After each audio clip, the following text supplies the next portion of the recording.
Hello, everybody, and welcome to Pod Friends. That song was Pod Friends by Will from America, and I'm Matt Scott, co-host of the Wrestling RHAP with the one, the only Mari Forth, sometimes contributor for Big Brother, Survivor, The Circle, The Challenge, you name it, and I am the host of Pod Friends, which features confessional conversations with the voices of RHAP. This Rob has a podcast universe, and for those who are wondering, Pod Friends is my way of sitting down and having conversations with all of these phenomenal people who I have a chance to podcast from, some people I haven't had a chance to connect with, and to really go behind the mic with incredible people, some who are in demand, who you want to hear from, who you know you want to hear from, and others whose stories are so powerful and who we really have yet to unearth and dive into. My very first guest, fittingly, is none other than the person who some might say walked so I could run.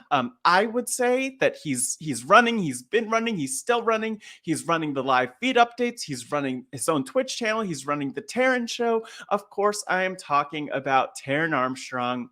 And it's really special because this is the first interview that Taryn has done like this, and the first interview that I'm doing for Pod Friends. And so it was really special for me to have a conversation with Taryn about the nerves that I felt and also just about him and his story. In this interview, we talk about Taryn's process of finding his voice and being a curious kid growing up, his childhood, his journey into the Big Brother community, and the role that, as his role within the community has evolved, the role that feedback has played for him along the way. Something else that I think was so powerful about our conversation that I can't wait for you to hear is just some of Taryn's perspective on never settling for what feels normal, and this dynamic where when you don't have a path, a realistic path of what your future looks like, you sort of have this white space to create your own vision of the path forward and create your own fantasy. And so I love that about Taryn. I love talking with him about his journey and diving into so much more. And as you listen, I would invite you to think about how you find your path, and especially about, when you're not happy, when you're not in the place that you want to be, how do you really carve that path for the future? Taryn will help answer that question. And again, another reason why I'm just so thankful to have this podcast and so thankful to the platform that RHAP has given me for Pod Friends. And so before we dive in, I just want to invite you to, number one, follow Pod Friends on social media at Hey Pod Friends. That's at Hey Pod Friends. Like, take a second. Maybe you want to take a second right now, reach for your phone. Maybe it's across the room. Feel free to run over to your phone or open a new tab on your computer. And whether it's on Twitter, on Instagram, on TikTok, on Facebook, again, we're at Hey Pod Friends, and it's a great place to stay up to date, a great way to stay up to date on all that is happening with Pod Friends as we release episodes each and every Sunday in this Survivor off season. Feel free to tag at Hey Pod Friends and use hashtag Pod Friends as well as hashtag RHAP to join the conversation and spread the word. This is about friendship. And so one thing I would say is, tell a friend to tell a friend to tell a friend, to borrow from the one and only Purple Pants Badass Bryce Isaiah, and, spread the word about these really powerful stories that I'm excited for the RHAP community to begin to hear over the course of this season. And also feel free to get in touch. Email me podfriends at robhasawebsite.com. That's podfriends at robhasawebsite.com with any of your thoughts and any suggestions on who I should interview in future Pod Friends episodes. Let me know what your thoughts were on this conversation with Taryn, if there's anything in particular that resonated, and, other questions that you might want me to dive into with others that I connect with within this community. In addition, I should note that, you might be listening to my voice right now, but you could also watch Pod Friends on RHAP's YouTube robhasawebsite.com/YouTube. And I would encourage you to hit subscribe and make sure you turn on that notification bell so you don't miss not only a Pod Friends episode, of course, we love that, but so you don't miss any of the great content coming out from RHAP. And, you might be listening right now on the Reality TV RHAP-Ups podcast feed or on the Rob Has a podcast feed. Thank you wherever you're listening, but also be sure to subscribe wherever you're listening so that you don't miss new episodes coming out. And sooner or later, we will have a Pod Friends podcast feed. So stay tuned and I will keep you up to date on that.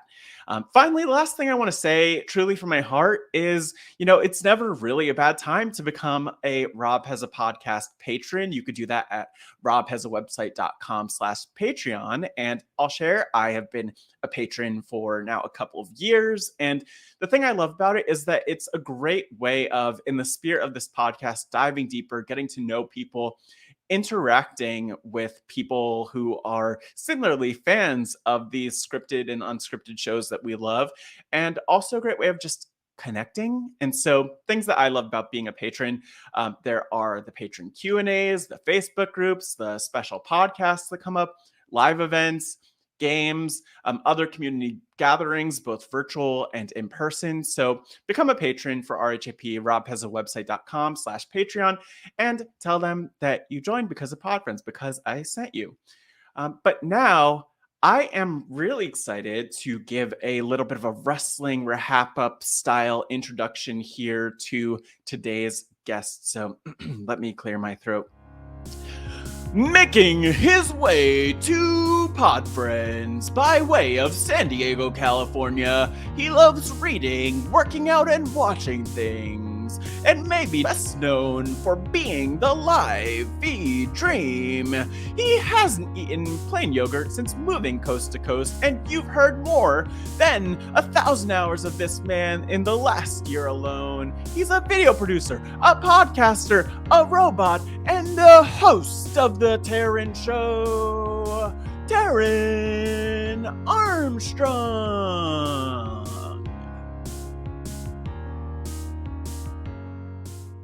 Hello, everyone, and welcome to the Taran Show. My name is... Wait. Oh, what? It's not the Taran Show? This is... Hey, Taran. I don't know why I'm here, why you're here. This isn't the Taran Show. No, it's the Matt Show, right?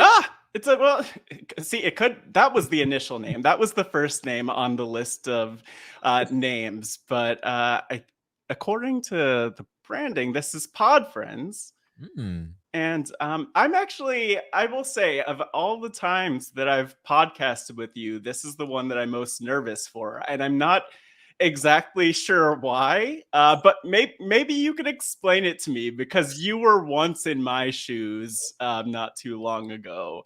Well, it's this feeling? It's funny because that's the nervousness is usually the guest. The guest is usually nervous because when they come on to the Taran Show or an interview where they're sort of maybe expected to open up, there's usually a lot of like hesitancy and nervousness surrounding it. But I think that when you start, I think the reason you're nervous about anything is because you're doing something that you're not used to, and it's something like this. It even though it's maybe not about you, it still leaves you in a vulnerable place, and that can be a little scary. Wow. I love this. This is already getting deep. We could really just turn this around now. I mean, I kind of thought I was the guest on the Taran Show, but I guess we'll do it this way. I'll interview you. I could ask you how this goes. I think I have an idea of how this is supposed to go. But I'm excited, Taryn, to actually dive in and talk with you, because we are both people who have something important in common. Other than the fact that we podcast with RHAP, we're actually people who love to interview people and ask questions. And I'm really excited to dive in with you because you are like the perfect depiction of what Pod Friends is all about and why I love to interview people. And it's because as much as we've podcasted together, we podcasted for The Circle last year, Big Brother, we've podcasted together, we've podcasted about Survivor, and yet there's so much more that we could dive into. So many questions I have about you as a person.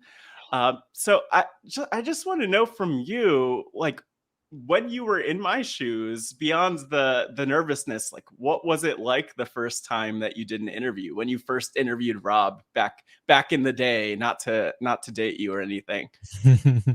Yeah, over 4 years ago now. Yeah. It was I think that for me, there wasn't as much nervousness because the idea behind the Taran show was something that was less nerve-wracking to me than my normal interaction with people, where it's like podcast wise. Yeah. Because when I started podcasting and I had co-hosts and everything, it was my first experience of like long distance friendships, I guess, Yeah. right?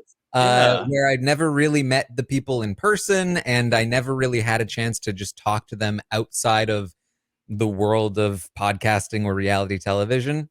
And so I always wanted an outlet to, because I always felt like, in my life, when there were people that didn't know me or that I didn't know them or whatever, I always felt like if I could just sit down with them and have any conversation, just any Yeah. conversation where we're both open to the conversation, like I can be friends with this person. Like I can make friends with this person. Yeah. But it takes that conversation, and that's like sometimes you just don't have that opportunity. And I'm terrible at online communication. Like I just don't, it just doesn't click for me. I just don't like it. And so the idea behind like getting people onto a podcast where I can sit down and have a conversation with them for a little while was like, this is great. This is like take the nerves away. I'm finally in my element. Yeah. And I can actually have a conversation and I'm going to be able to like really get to know people. And I'll say that's the beauty of recording like we are, a little peek behind the scenes on StreamYard, because like you're trapped. You can't leave, Taryn. You have to stay Yeah. here this entire time. That's the beauty of it.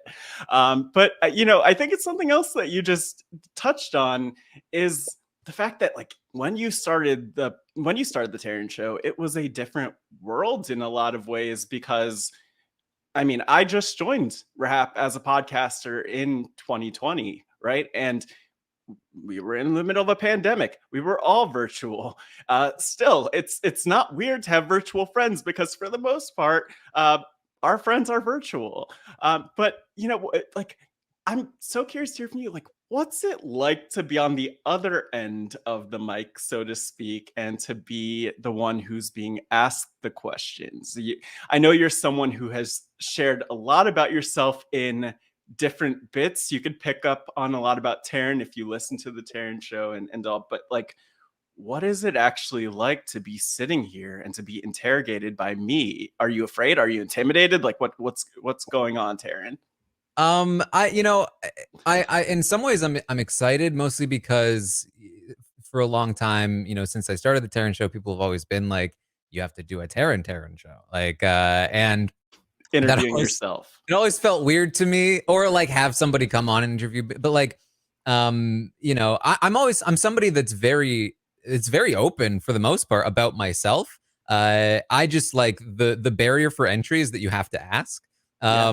And I think that that a lot of people are afraid to ask. And so they don't, and so they don't tend to, like, they might not know me as well. But I also like it's not something I volunteer because there's like a deep sense in me that's like I never want to be the person that like uses my own story or anything like that as a means of personal gain or anything weird, or Mm-hmm. I don't know. There's like an insecurity there for sure. And so the notion of being able to sort of Yeah. like talk to you and do this for somebody else, essentially, it was like, okay, this is great. Let's like, I'd love to like help somebody else and do this thing, and then maybe people will stop telling me I should promote myself in a weird way. Well, I think that's a good point too, because I feel like, as this is a little peek behind the curtain. This isn't my first time interviewing people. It's my first time interviewing people in this way on RHAP, which is new. And I think anytime that something's new, there are some nerves attached to it, at least for me. But, the thing that's really interesting about what you're saying is that we don't have the time, we don't have the opportunities to sit down and have these conversations, and to stop and ask is a lot. Because I'll admit, Taryn, I'm intimidated. I was intimidated coming into this conversation, and we've spent hours upon hours having conversations on podcasts, recorded, documented, so people know it's happened. But I think that that's a great point about you. And one question I have for you is: do you have a sense of where that feeling comes from? Do you feel like you're a particularly intimidating person? um it's weird that that's sort of what's happened, because I never saw myself as an intimidating person for like growing up, and I certainly wasn't. But I think that for me, I think that it was through like my own personal development of finding myself and being more confident in myself. There's less of me that like outwardly looks for, I think, like validation, or like oh, I need to make sure that a person likes me. And when somebody, and I think that that's like a small thing. I think probably the primary thing is that when you know me strictly via online interaction, that's probably the biggest reason, right? Because again, I'm not somebody that like is super um I don't know if good is the word. Like, I can talk to people online. I know I like put plenty of exclamation marks to make people know that I'm not mad at them. Um Mhm. but but I'm not very proactive in talking to people online. It's something that I've talked about it before, but it's just like it's stressful to me to like have a bunch of texts and be like, I've got to reply, and it just feels like it never ends. And I just don't know how to deal with it in a way that feels healthy. And so I think that it's difficult to like text me or something. But I would like to think that if you meet me in person, for any sort of like extended period of time, and we have a chance to talk again, like once I'm able to sit down with somebody and talk to them, that's when it's like, oh, okay, this is now something that feels right. Yeah, and it's fascinating because one thing you mentioned is growing up, you didn't feel like you were particularly intimidating. Even now, you probably don't feel it particularly intimidating. Again, I'm very intimidated right now in your presence, but I'm so curious about just going back, where your roots are, where you're coming from, and not even like step by step, beat by beat, but just kind of like, where did the seeds of this Taryn, who loves to ask people questions, who loves to astound people, kind of come from? Like, where did that curiosity initially stem from? It's a good question. I can definitely trace a lot of my sort of personality to different like areas and aspects of my life and growing up. The curiosity is one that I don't know. Like, I feel like it's just always been innate. I was that like very young kid who was just like constantly asking my mom questions. Like before I could read, like a truck would go by. What did that truck say? What does it say on the cereal box? What is this? And I mean, she hated it. She was furious with me. How dare I was just she? constantly asking questions, and I always wanted to learn things. I was just like, I mean, I loved school, at that time, because it was an opportunity to learn things, and I just loved learning things, and I was always just very, very curious. The fact that I think that I know there are so many parallels, even in terms of how we grew up. Like, I could totally relate to asking questions, right? Mhm. And I think a lot of people who are listening, who tune into these types of conversations, whether it's Pod Friends, the Taryn Show, whatever it might be, are those curious curious people, those curious kids.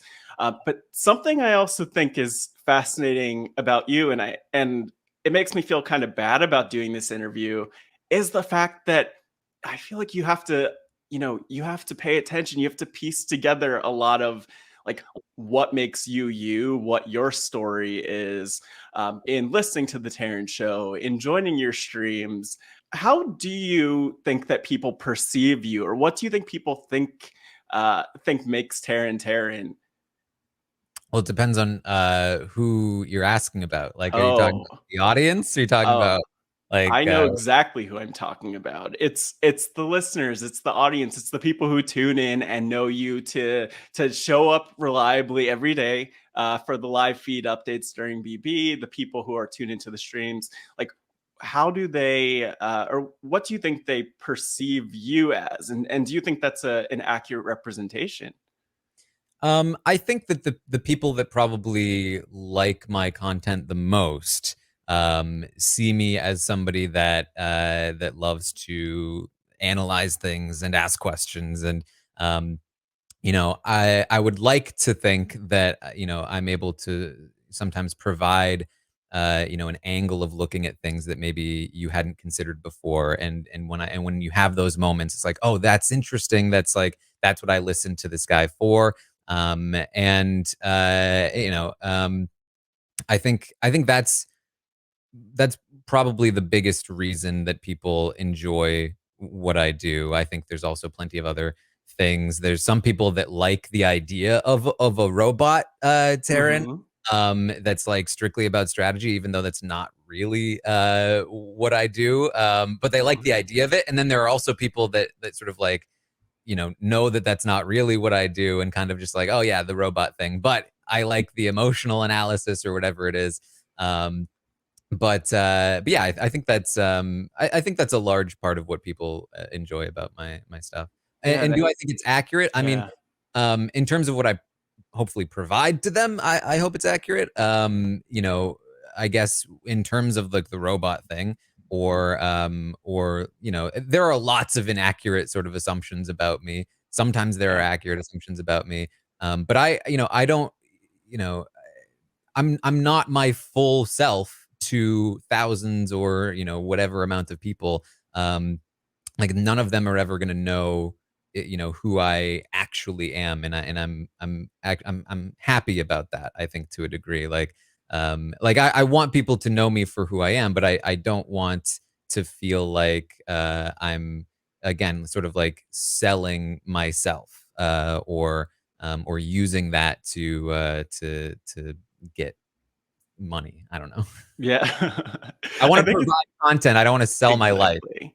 Exactly. With a lot of creators, a lot of content creators and podcasters included, like what I feel I often see or gravitate to are the people who I kind of identify with, the people who don't necessarily sell their stories, to kind of borrow from what you're saying, but the people who share those pieces of them that resonate with other people. Do you see do you have a line between like sharing enough of yourself so people could gravitate to it versus kind of exploiting that, I guess would be the word.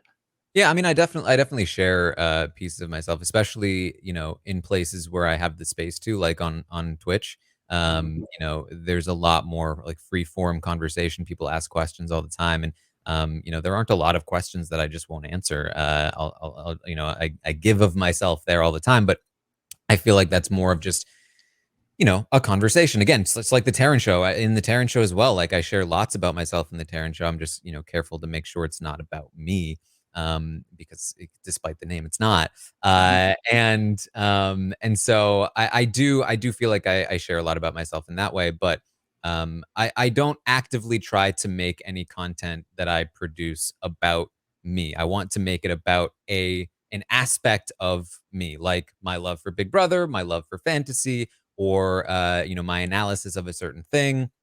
Whatever I can bring to a topic, and that always includes your own personal experiences. That that's what I'm bringing to it, and so it's always deeply personal. But it's not what it's not is like, hey, I went out on Friday night and we did a bunch of stuff here, and look at all this Oh, trauma that's happening in my life, you know, yeah. like that's a different sort of space. Yeah, I mean, okay, we might have to talk after this about starting another podcast that's about your Friday night drama, but we'll get there. And thankfully, you are not producing this podcast. I'm producing this, so it's going to be all about you, Taryn, whether you like it or not. But thank you again for kind of making this space to kind of talk about yourself. I want to go back a bit to piece the pieces together again of your story. Like, what was it like for you growing up, or what were you like growing up as a kid? um I mean, it was tough. It was tough growing up for me. I was pretty reserved growing up, and that I think a lot of that stemmed from just not feeling very happy or secure. When I was very little, we didn't really even have like a real home for a little while. Once we did, we were moving around constantly. I never really felt like I was able to settle anywhere. Like we always had to move, whether it was because of money or like there was a problem with the neighbors or the landlord or a boyfriend or whatever. Like we were just always moving. And there was just always this notion of just like this concept of being poor, not having money, and the sort of the physical realities of that, but also the like the material things. Like the weight of it was like a poison.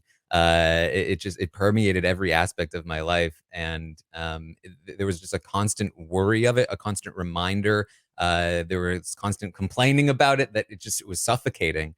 Um, and I never really understood how heavy that burden was until I got my first like real job out of college. And I was offered an amount of money that at the time was like, what? That's Hmm. I could live on that amount of money. That doesn't exist. Not for people like me.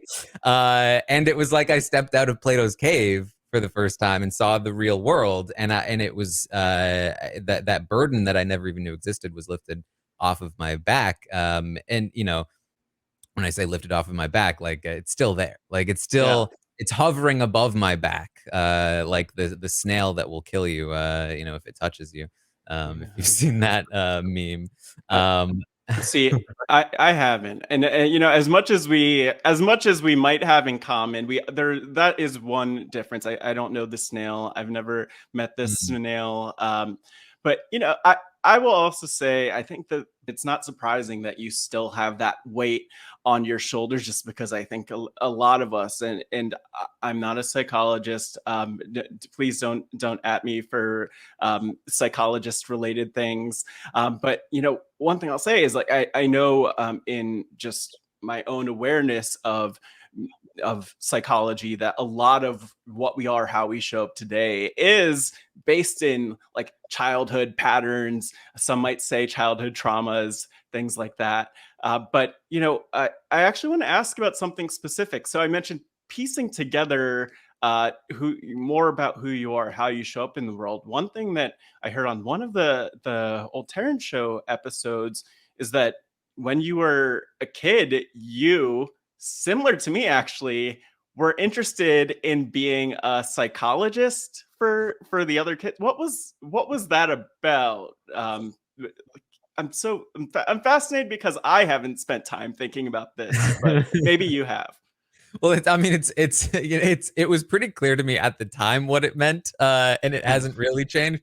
But when I was young and I was feeling sad, the thing and maybe the curiosity was always there, but maybe the thing that really like cemented in my life was that indulging the curiosity and the idea of learning about things did make it better sometimes. It made life more tolerable when I was able to learn things and implement those things. And so learning about psychology and about, why things hurt, why people were the way they were, it always helped. And So, diving deep into that, obviously, like psychology, even liking the show Big Brother, I liked it because I was able to learn about people. Um, and so I was really into psychology, and when I was, feeling very down, the concept of like I would love to be able to like what can give my life meaning, what can like keep me going and make it worth continuing on. What if I could help other what if I could help myself in this situation, like other kids like me in this situation, help them through something like this, in a way that I'm struggling to help myself. And so the idea of being a child psychologist stemmed from that. And it wasn't ever a realistic goal for me though. Like it was kind of just like a fantasy in my head of like that could, that in the fantasy world where I grow old, because Right. that Yeah. that didn't really exist to me when I was a kid. Like there Yeah. wasn't really a future in my head. It was mostly just like it didn't feel like anything would ever change. Yeah, yeah. So, like, when you were growing up and when you got to that point, you're like graduating high school. Where did you go from there? Were you sort of directionless, or did you have at least an idea of like, okay, here's what my next steps will be. Here's where I want to be in the next year, 5 years. What was that like for you? So by the time I graduated high school, that was like the first, my senior year of high school was like the first big corner turning in Mhm. my life where Right. I really just had to. I had to. I dived so deep into psychology and philosophy and like all this nonsense. Just trying to like learn as much as I could and really like dedicate myself to improving and getting better.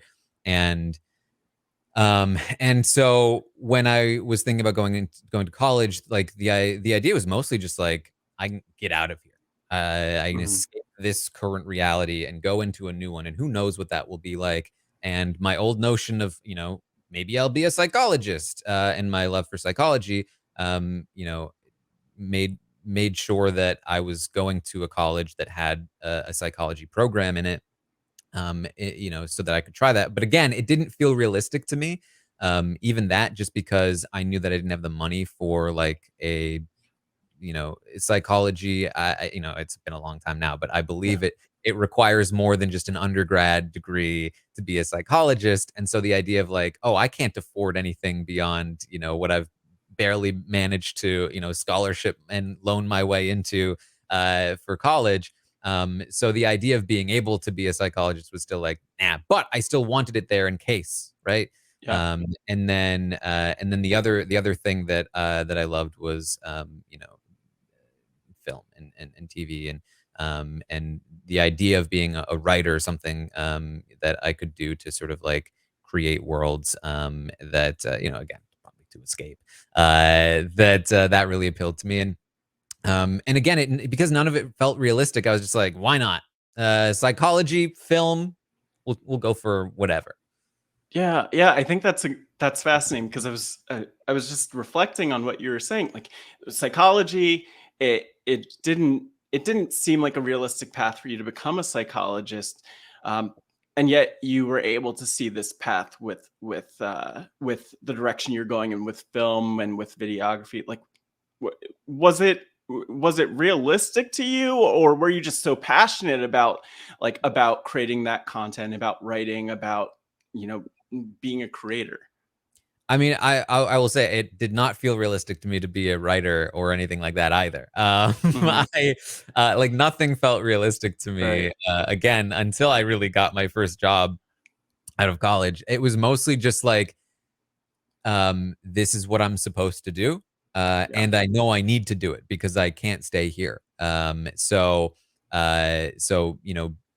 going away for whatever it was. And because I had no idea. I had no idea. And so it was less like I'm really passionate about this and less like I can see a realistic thing here and more just could be anything. It's all fantasy to me. So I might as well Mhm. just pick two things I like, psychology and film. Maybe one of them will turn out. I don't know. I would imagine, not to put words in your mouth, but what you do today is not on the career center list of options. Probably not something that was so clear for you beforehand. But kind of like thinking back to before your podcasting with RHAP, because I do know a little bit about the story of how you got started with RHAP. Like, what were you doing before the point that you worked with Rob and the RHAP team? Yeah. So when I was in college, I, toward the end of college, it was sort of another like, oh, well, now what? Mm. And again, I've always just been somebody that um, I just dive into whatever I'm doing. So I was working a few different jobs at the same time. Mm. I had an internship. I had another job. I was working nights, and I was doing classes. And the internship actually panned out. They wanted to keep me when I graduated, and so that's when I negotiated a salary, and I was like, whoa, I can actually make money, and I had a full-time job right out of college. And to me it felt amazing. And I think a lot of the people that I was going to school with, they were moving to LA, they were like following their dreams, and I was just like, excuse me, this is a Mhm. paycheck.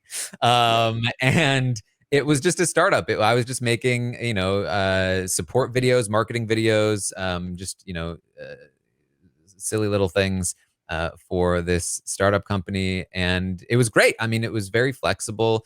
I was able to, come in early, leave early.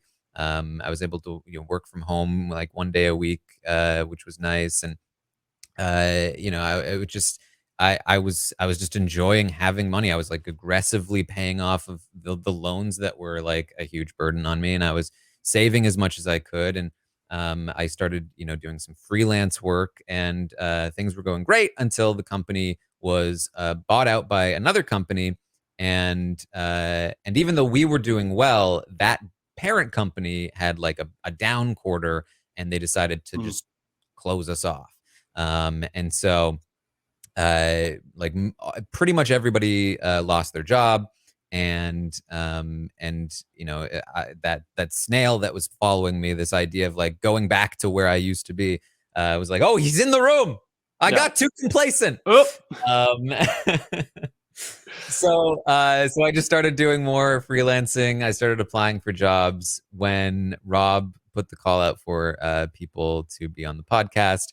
I didn't really see it as a job opportunity. It was mostly just like that could be fun. I never in a million years thought that I would be good at it.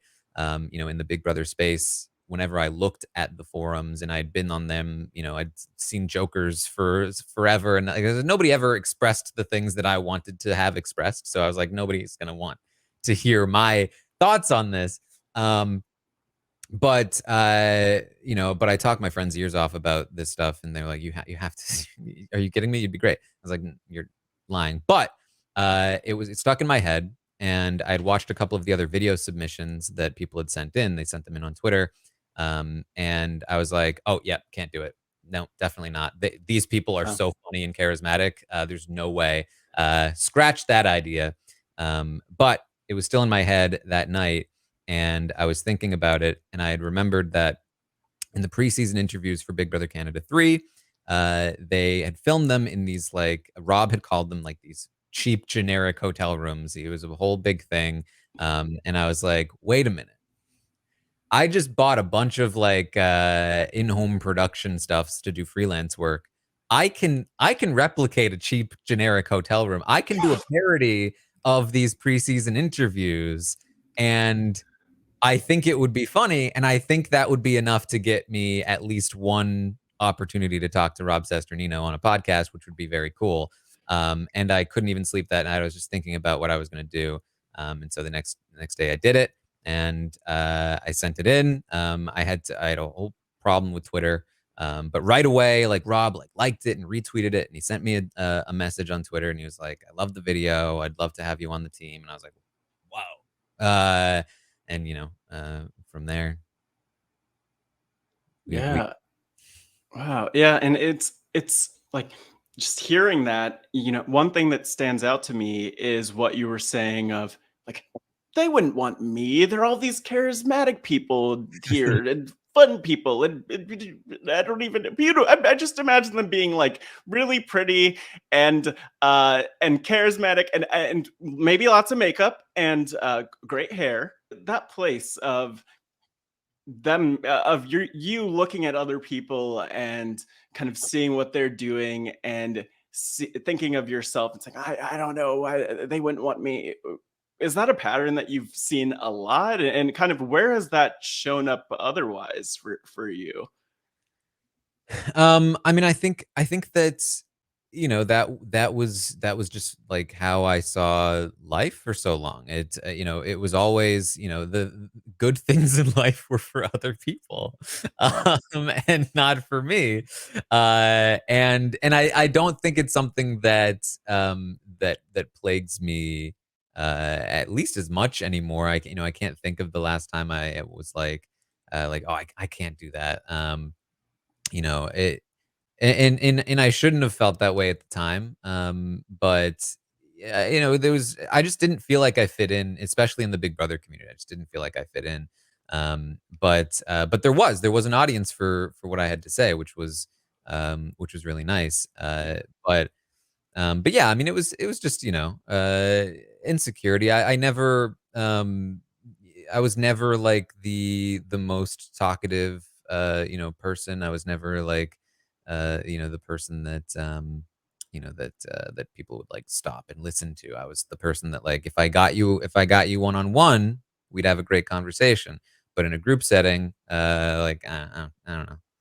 Yeah, the fact that you even mention a world where Taran Armstrong doesn't belong in the Big Brother community is kind of mind blowing for me, and probably for a lot of people who are listening. Was the community like different at the time from what you perceive than it is now, or did you just become part of it and kind of evolve what the community looked like? I mean, I'm sure. I think that maybe it's mostly that just like, I think the dialogue around the show has changed a bit, back, Yeah, during Big Brother 8, and, like, a lot of these things haven't changed. Like, this stuff still exists, right? Like, people just constantly calling Eric Stein, like, a weasel and a rat, and, like, giving him right. names and making fun of everyone on the show, and just constant, just, like, negativity, about the people, and about like what they're doing, and very little about the game except to like bring them down. Mhm. And I always just got so frustrated reading that. I was just like, there's just no place for me in this community. I'm just gonna have to exist in my own bubble. I would still read it because I was immersed in the whole show and the world around the show, um but it just didn't feel like a place where I fit in or where I belonged. And so, I think that as the discussion about the show has grown, more and more people who are less interested in being so negative about the people on the show and more interested in talking about the strategy or the more positive elements of what we're seeing have sort of come out of the woodwork or found a place to voice those thoughts as well. And so I think that it's all just kind of naturally evolved, and I was lucky enough to sort of be there. I think at around the time it was changing. Yeah, and I'm almost just picturing you like standing around, and I don't know if you were anything like this. I know before I podcasts on RHAP that like sometimes I would be listening to podcasts because I was a fan for years, and I would sometimes just like pause it and like spend time like thinking through or even talking out loud like whatever the situation was that was happening on the podcast, probably with you on some of the podcasts realistically, Taryn.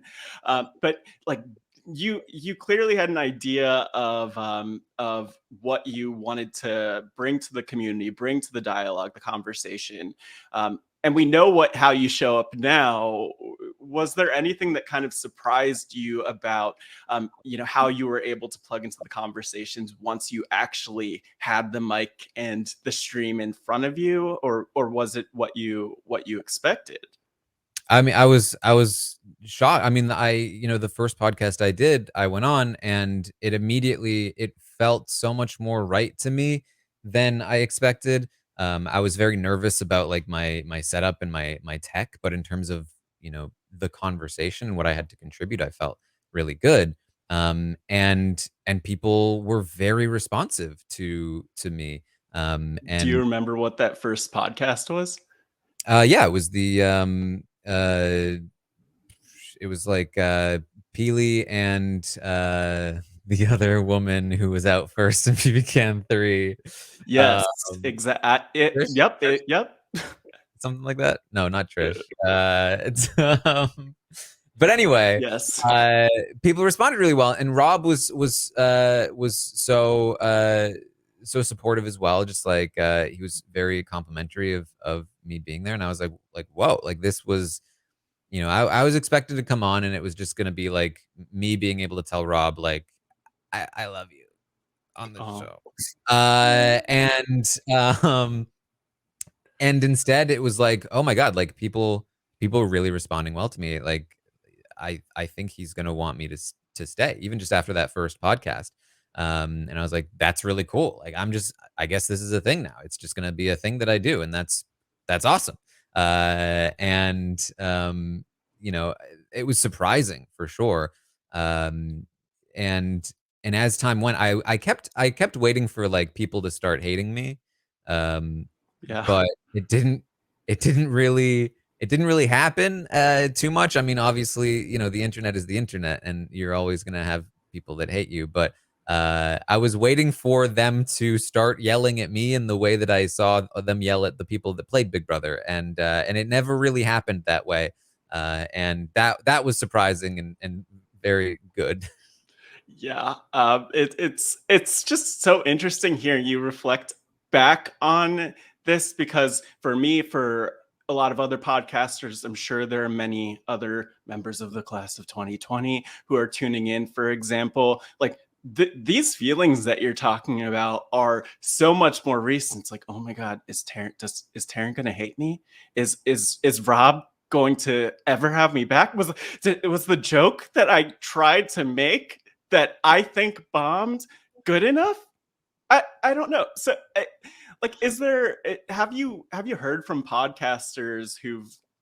We talked about the intimidation piece of things, but have you heard from podcasters who you've kind of been able to give advice to when it comes to this, or others who've been concerned about some of the things that you're concerned about, other than me, of course? Um, not too often. I've had a couple of people reach out to me, asking for advice, and I've given it to them. But maybe not as much as maybe you'd expect. I don't know what you'd expect. But I think that probably they're just like intimidated. And also it's weird because it's like I'm not sure that I would know how to give like good advice to a podcaster, because it's such like there are like technical things maybe. Yeah. I've definitely given lots of advice on like microphones and tech setups, stuff like that. But when it comes to like how do you be a better podcaster? Like everybody is so different in how they do things. And I wouldn't want to be like, oh, you should do it that's in a way that's more like how I do it, because that's not necessarily a better way to do it. Like everybody should do it in the way that feels right to them, and if they find success in that, then like that's what they're bringing to it, right? It's like I don't know. They could they're it's a again, it's a personal sort of thing, and I don't know how much advice in that area is required.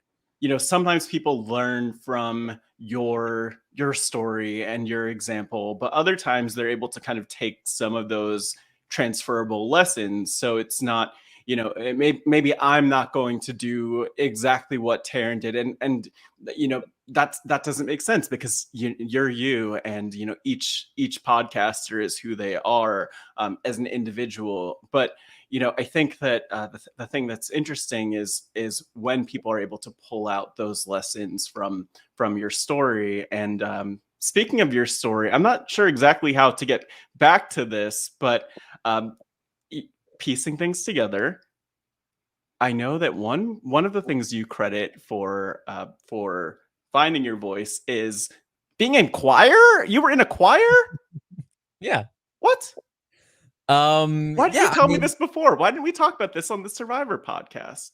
I don't know. It's weirdly something that it probably comes up more often than it should, Right. considering I don't really sing anymore.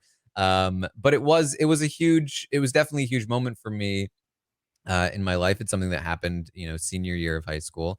That I went into chamber choir, which was I was in the regular choir because it was a required element of school that you had to band or choir, and there were no tryouts or anything. It was they just stuck me into the tenors, and I was like, oh, I suck. I'm bad at this. I did a whole semester as a junior, I think, just being a tenor and not being great. Um, and but I had friends that were in chamber choir, which was like the elite squad. You had to try out for it, and only the best singers got in. And I have no idea why you know what because because I'd always thought I was a good singer because when I was much younger, I was in like a church play musical, Yeah. and I very, very, very vaguely remember this. Um, I remember my mom always said that I had like a solo song at the end that made people cry. Oh my And she was gosh. always like, "You were so good." And who knows, right? She's a mom. No, yeah. But I always had this notion that like I must be a good singer, and so I think maybe there was a part of me when I was being encouraged to try out for chamber choir that was like, maybe there's untapped potential. Who knows? So I did it, and the second I started singing, he was like, "Oh, why are you a tenor? You're not a tenor. You're bass. You're bass too. You're the lowest Mhm. part." And I was like, "Oh." And he was also like, "And you're really good." And you know, for me, having somebody because I really respected our conductor. He's well known in the area for being really really good. And a lot of people really respected him. And so to have like this authority figure that I respected, that people respected, telling me I was really good at something other than just like being smart or being good at school, which was like the thing that I'd always clung to. Um, it was the first time that I felt like, oh, this is like I'm being, acknowledged for something that I'm good at. And it was huge for my self confidence Yeah. because I was like, this is an identity that I can cling to. That's not this old stale being smart thing because who needs that? Right. And it's also like it's something that people actually care about as opposed to being smart. Um, Right. and so I loved what that did for me. I mean, it really helped uh, get me to a place where I felt like I had value, and that like, oh, this is something that I can do that will make people like me more, and it did. And and that was big for me at the time, for sure. So yeah, that was a big part of my life. Yeah. You said at the time, but obviously a lot has evolved where I mean, I don't know. Do you have any idea how many hours of like streaming and podcasting and all of that you do in a year at this point? Um I, I can't even imagine, but I feel like you're able to do the napkin math on that one. Oh my gosh. I think there are stats that I can look at here. Hold on. Oh my gosh. This is really a peek behind the Time curtain. streamed on Twitch in the last roughly year were 774 hours. Oh my Um, gosh.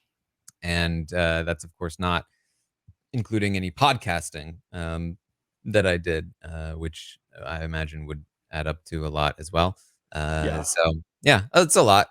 Yeah, yeah, it's a lot, and you obviously are hearing from a lot more people, which makes me wonder, like, what's the role that feedback and that response from others plays for you today? Not not much. It's interesting how those things change, right? Oh yeah, I mean, it was that's why like it was huge for me at the time. Um, Almost because like it's hard to get to a place where because I think the place that you want to be is that you're okay being you. You don't need validation from any external source. But it's hard to get there without first having the validation. Mhm. It's hard to give up something that you don't have. Yeah, Because there's always going to be a piece of you that's like, yeah, yeah, I don't need that, but I've also never had it. yeah. And you're always going to feel like, am I just saying that because I've never had it? And so for me, the positive response that I've had on the podcast has been an opportunity for me to be like, okay, that's amazing. I don't want it. That's not something that I want to have impact my self-worth or self-value. And you know, I knew that I was conscious of how that might play out before it played out that way. And so when it happened, I think I was prepared to be like, okay, I know that because I was expecting people to hate me. And I was like, Right. here's what's gonna happen. People are gonna hate me, but I'm not gonna let that impact me. And the way that that makes sense in my head is that if people really love me, I'm also not gonna let that impact me because Mhm. I can't say the people that don't like me, they just don't know me. The people that love me, they know me. Like Yeah. I know that that's just a rationalization and that it would never work. And so for me, it was just like blanket, you know, it's just I just need to do my own thing, be secure in who I am, and the audience will respond how the audience responds. And that doesn't mean that I don't listen to feedback in terms of like the product that I'm trying to create. Mhm. But when it comes to me or who I am or anything like that, or even like necessarily like how good I am at what I do, you know, it's mostly something that I try to keep at a distance.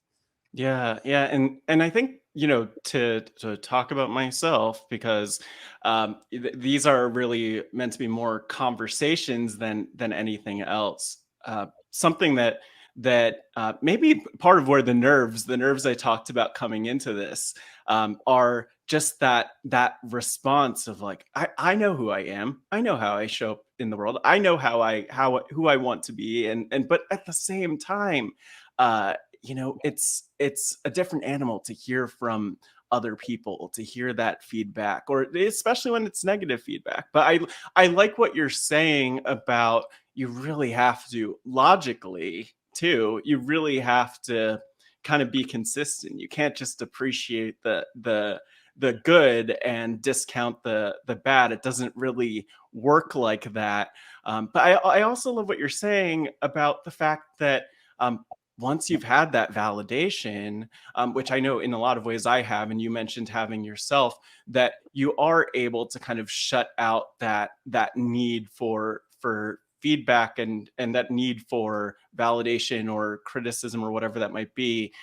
But looking at what you're doing now and how you show up in the world, like, because you kind of cut out that need for validation either way, like, how have you managed to evolve what you do and who you are and how you show up? Like, what's been that process of evolving your craft, I'll say, not to make this inside the actor's studio, but yeah. I mean, it comes back to, you know, that innate desire that I've always had to learn and improve. Because that was always a part of it, was, like, learning was great. But when I started to implement the knowledge and improve myself in high school, or to the end of high school, like, that's when things started to click more for me.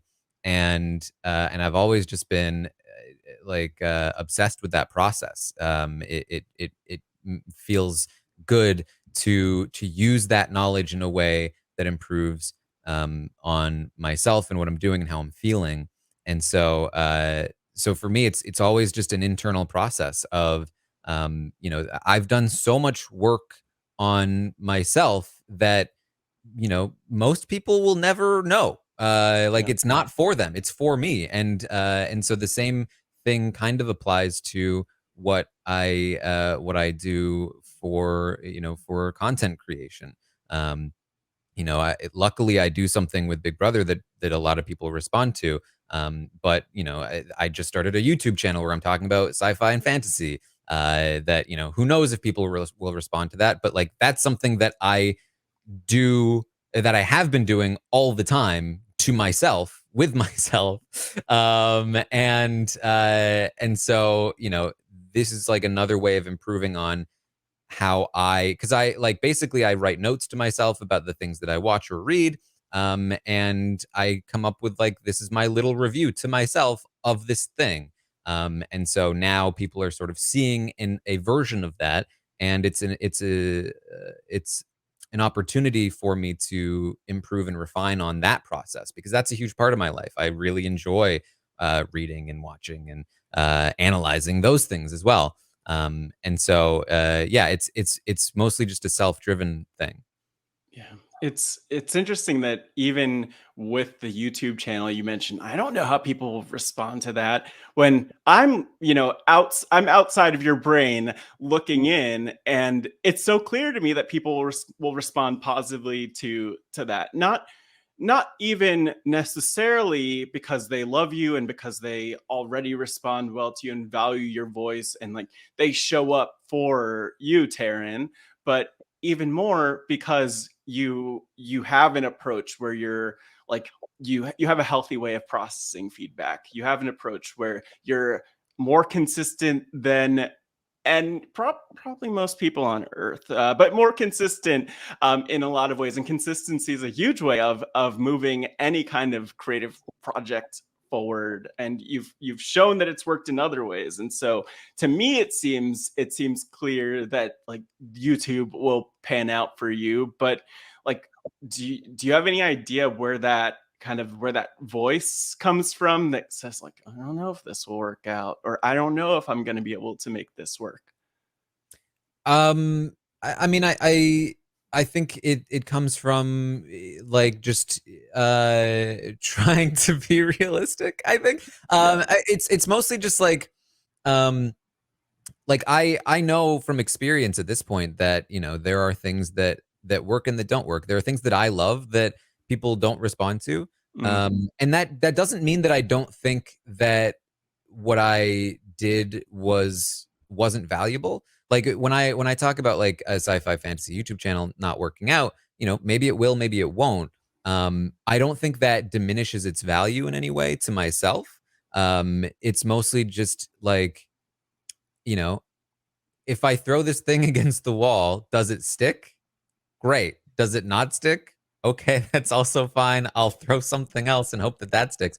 Because it's that bit is all just about, being able to continue to do things I love that also make money for me to survive, right? mhm. And whether or not it makes money doesn't mean that it's not a success in my eyes. It just means that it's not something that I might continue to outwardly do. I'll just more inwardly do it because more people aren't interested, or maybe I need to tweak it in a way that allows people to respond to it more. It just depends on that. But I think that the idea of whether people will respond to it or not, it's not necessarily a judgment on the value of the thing itself. Um, Absolutely. so yeah, I think that's where it comes from.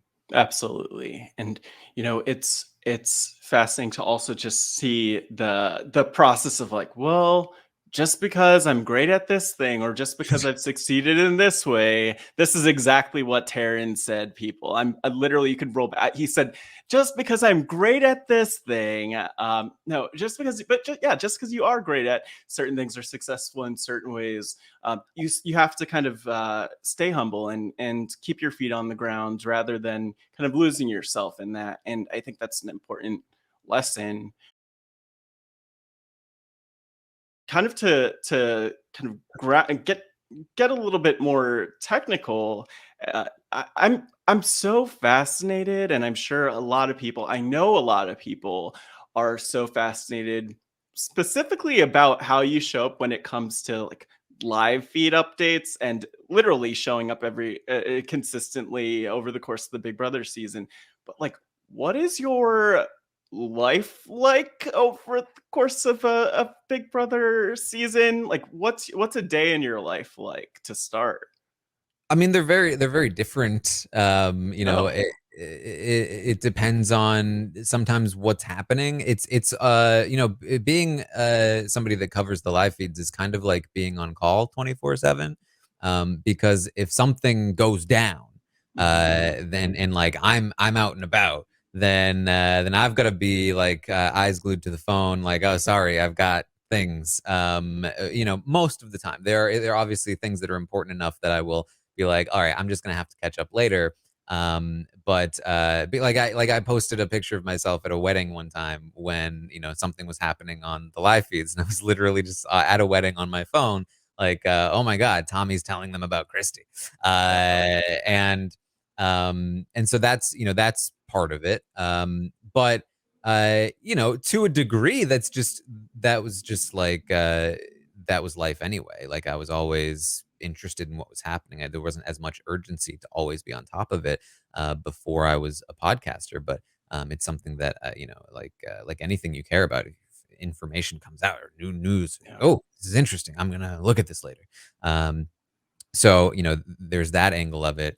And then I'm lucky enough that it's something I am really passionate about. So there are times where I just get sucked into that passion, and I'm just all in, and I'm just like I want to be consuming every bit of what's happening and figuring out what's going on and talking about it. And then there are other times where it is much more down to discipline, of this is what needs to happen. People are relying on me, or people are expecting me to know things or to be here.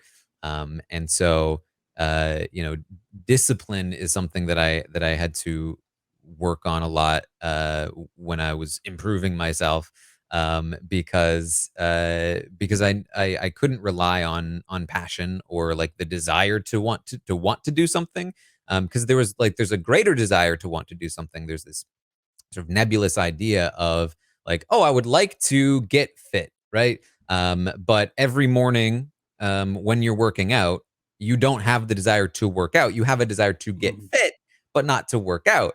And for me, I had to develop a discipline, which is okay. This has to happen today. This has to happen now.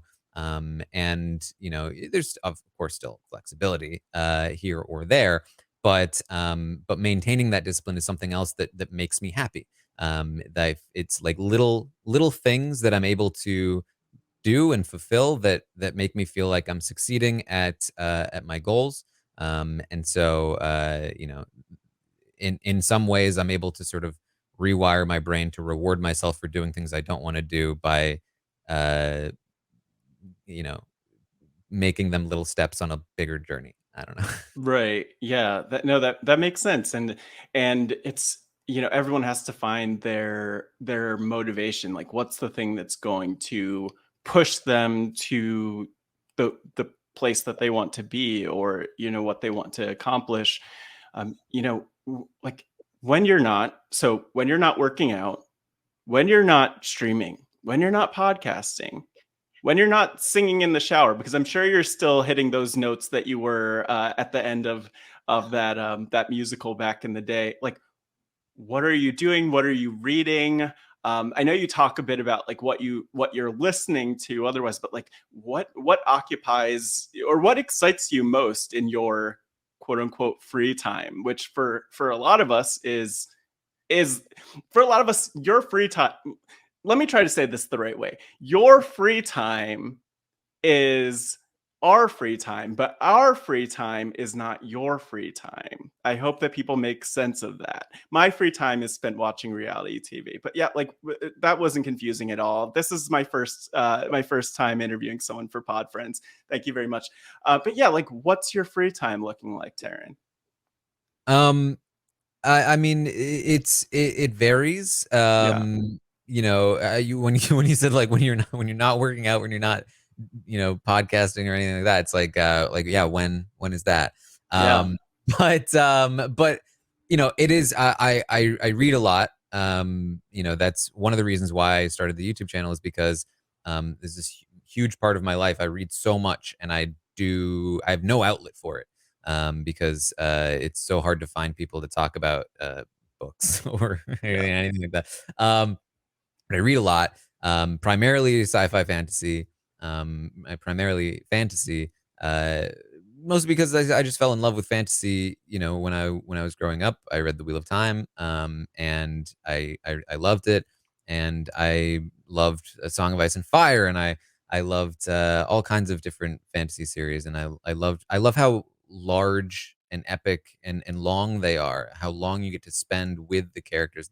The time you spend with characters in a long series, it can't be replicated in anything else that doesn't spend that much time. And fantasy is one of the only genres that spends that much time on specific characters, that doesn't like reset them every time like a procedural kind of series.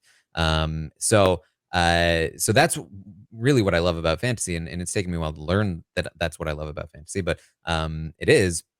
So I read a lot of fantasy. I watch a lot of shows, movies. I look at it like I'm learning things. I'm Yeah. learning more about the fantasy genre. I'm learning more about writing. I'm learning more about shows and what's happening. And I always want to. I have large lists of books and shows and movies that I want to watch. I check them off when I watch them. I rate them. I analyze them. And it feels like I'm accomplishing something, even though I'm just consuming a thing. And so I do a lot of that. Um, and then there's also like especially now that I have more means to do so. Like I want to make sure that I am enjoying as much of my life as I can. That's part of the reason why I moved to San Diego, is to be able to sort of, you know, the sun is out most of the time now. Like I get to be outside and go on hikes and climb more and just experience more of the things that I like to do outside of my own brain, physical things, because I really enjoy doing physical things. Um, and just making sure that I never take for granted, where I am and how I've gotten here, to make sure that I'm taking advantage of the time that I have and enjoying as much of it as I can. Yeah, speaking of your move, it it was a big move. There aren't much further. Well, there are some further moves beyond the continental United States that you could make. But I mean, you went from one edge of and actually really one of the extremes in terms of the weather, all from Boston all the way over to San Diego. Like that's a huge move, and you mentioned doing that to find more joy in life, but like more broadly, what motivated that? Because I would think, and I imagine a lot of people would think that it takes a lot to motivate someone to have such a drastic shift in where they're living and what their life is like. Um, because I get this question a lot, and it's always like I wish I had a better answer for you. But I mean, it really is just like it didn't require a lot for me. It was it just it had better weather, like like there's I maybe it comes back to like the self improvement thing, but Yeah. you know, I just I never want to settle for what feels normal.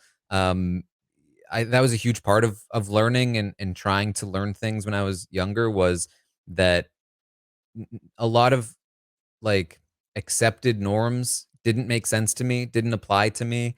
And I quickly came to question a lot of accepted things. And so I was always somebody that was like, okay, but you've always done it that way, but why?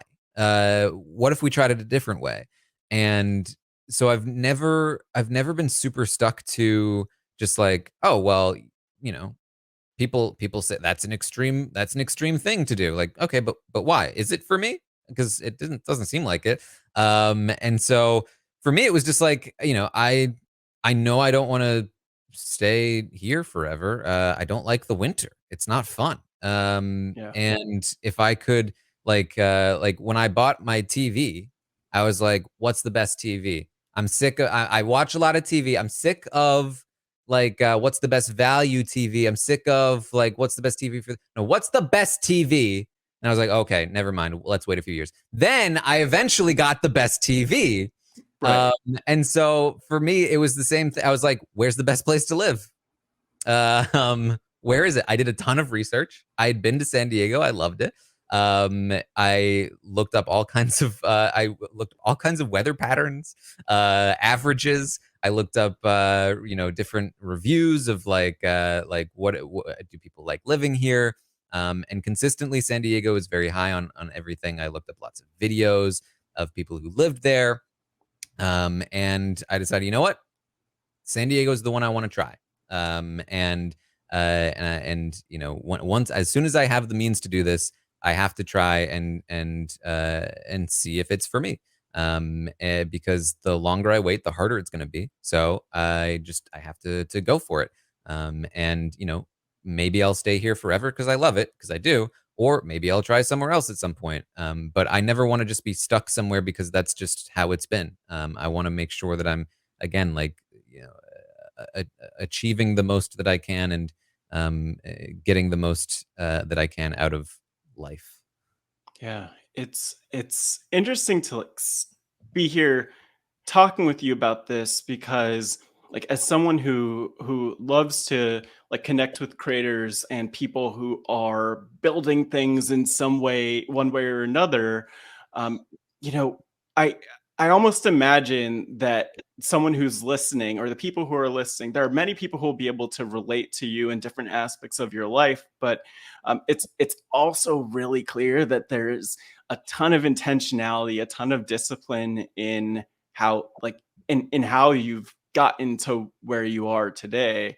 Like, do you have a? We were talking about fantasy earlier. Do you have like a fantasy of where you see your life going, or do you have an idea of where you're going to be in some amount of time? And I ask that especially considering the fact that, as you mentioned, there was a point where you didn't really have that realistic vision of what you could be or where you would be. Yeah, I mean, I think for me it's still just like and I was talking to Kevin Martin about this recently too, like where like his goal is to get to a point where he has enough money that he doesn't have to work to live anymore, right? And I would say, you know, that would also be my goal. I'm not as close to that goal as he is, unfortunately. But I think that's, you know, that I would love to and because where I'm at right now is that I'm very fortunate enough to be in a position where I would love to do what I'm doing regardless of whether or not I made a living off of it. Luckily, making a living off of it allows me to do as much of it as I do. Um, and if that just continued indefinitely, I'd be fine. I'd be happy. I really enjoy my life. But knowing that it's possible that all this could end, Big Brother could be canceled, you know, people could just get bored of me or whatever, right? Like that's the reality of the industry that I exist in. And not everyone is able to do this forever. And so if that happens, I may have to go back to a different kind of job that I don't enjoy as much, and that would suck. Um, so really, like the primary thing is to just do what I can to make myself stable enough to the point where I can just continue to do what I want to do in my life and not be, stuck in the uh, hell of capitalism. Yeah, yeah, and a lot of people, not only are stuck in that hell, but feel like they are. Um, and I know that we talked a little bit about advice and how challenging that could be, but thinking of someone who is one of your listeners or viewers who tunes into you, like, is there advice that you have for them to kind of get to this point where they kind of throw out the rule book and decide to follow their own path, and kind of what their heart is telling them, as you have? Um, I mean, for me, it was that you do have to just sort of, I mean, like I went for it, right? But I was also realistic about it. I didn't, I got another full time job shortly after I started podcasting, and I kept that job for a long time, or at least felt like a long time. And because I didn't feel like it was a realistic thing to be a podcaster. Like I wasn't somebody that was like, I just nailed that first podcast. This is it. This is what I want to do. I felt that way. I felt like it would be amazing if this is what I could do for the rest of my life. But the idea that that was possible was completely out of my head. But even though it felt impossible to me, it didn't mean that I wasn't going to try. And I think that's what saved me when I was a kid as well. Even when I felt like things were out of my reach, I still tried anyway, and that's probably because I like success was out of my reach always, and I just always was trying, and the trying was the reward in itself. And so for me, it was just about trying, just continuing to try, leaving options open for lucky things to happen to me, and that's what happened. I got lucky, and I was able to do this for a living. But it doesn't mean that you necessarily should just go all in unless there's something that you that requires you to.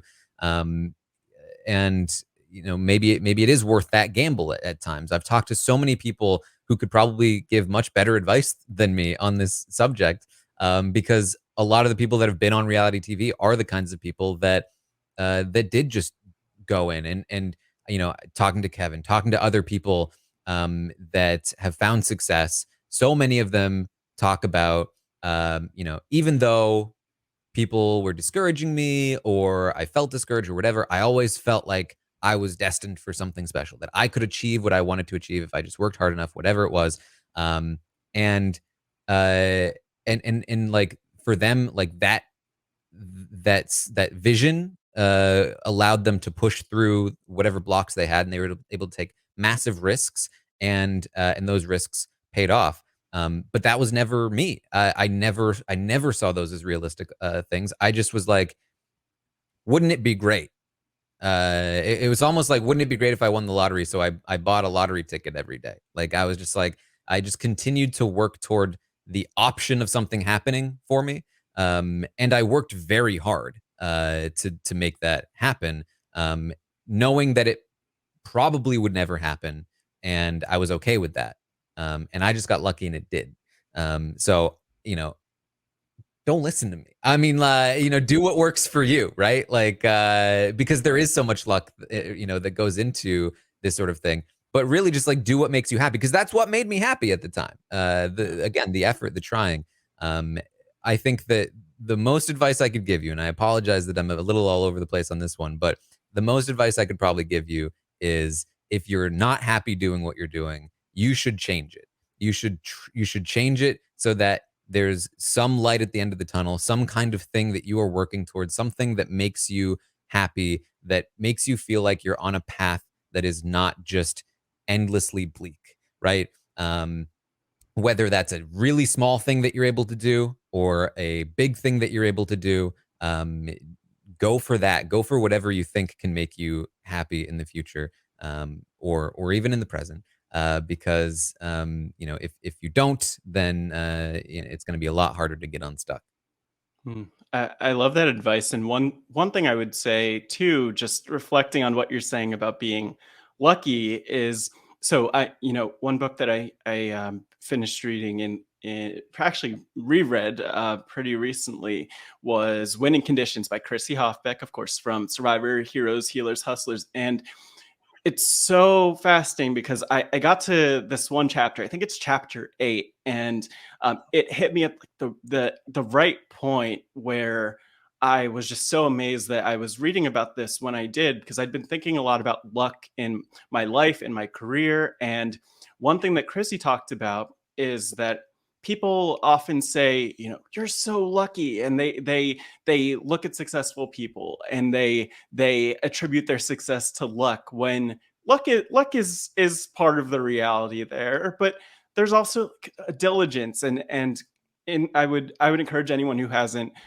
checked out Winning Conditions to check it out, because as Chrissy says, incredibly successful people are diligent. They spend time connecting with people. They spend time putting their time and their energy into building relationships that advance their lives and their careers. And I think you could kind of take that and look at your path, Taryn, and see, the places where, sure, there's luck for everyone, but also even more, it's so clear and so evident the diligence that's gone into, your path and your story. But thinking about your story, with probably my last question for you, I'm so curious, like, if your life were a book or documentary, Taryn, what would the title be and why? This is the worst question for me. I have so Oh, it's bad at great. No, titles. no, no, Taryn, turn it around. Turn it around. I'm pushing you. I want this for you. Um, um, oh man. You could do this. I believe in you. Yes. Yes. As you think about this title, Taryn, one thing I'll also point to is that I think it's fascinating, the things that we see and the things that other people could see. There are probably a million titles that came up as we went along. Um, but and I would encourage folks to go back to listen, to pick those out, because there's a lot that comes up. But do you have something for us, Taryn? Do you have a book or documentary title? Not really. I mean, it's it's hard. It's hard. It's hard. Titles are hard. It's Titles hard to are sum hard. things up That's a great in title, a though. title.